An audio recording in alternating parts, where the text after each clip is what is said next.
Something you can't ignore driving over the Dames Point Bridge is the view of large shipping containers and large ships. But underneath of it, right by the fishing pier, we have these pretty large concrete structures in the water. And these are one of the ways the mayor says the bridge is protected.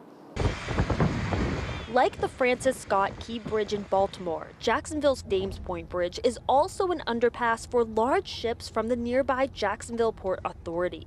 Mayor Donna Deegan says the Dames Point is Jacksonville's only bridge that cargo ships sail under, close to 700 of them sailing under it over the past year, according to Jacksport. It is not something that in terms of this type of accident that we are concerned about happening in Jacksonville. Concrete barriers called dolphins are in place on either side of the Dames Point's piers. Deegan says these and air gap sensors, which monitor the distance between the water and the bridge, protect the Dames Point.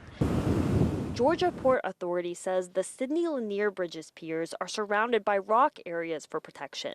Jacksonville structural engineer Ron Woods says the Dames Point is a suspension bridge, unlike the bridge in Baltimore. The center suspension, like on the Dames Point, is a much beefier construction. So it could withstand an impact probably better than what was happening in Baltimore.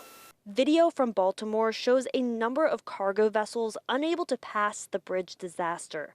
Both Jacksport and Georgia Port Authority officials say they're working with cargo customers on possible diversions.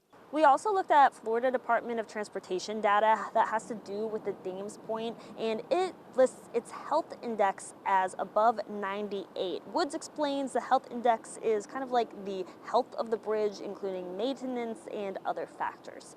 Renata DiGregorio in Jacksonville, First Coast News on your side.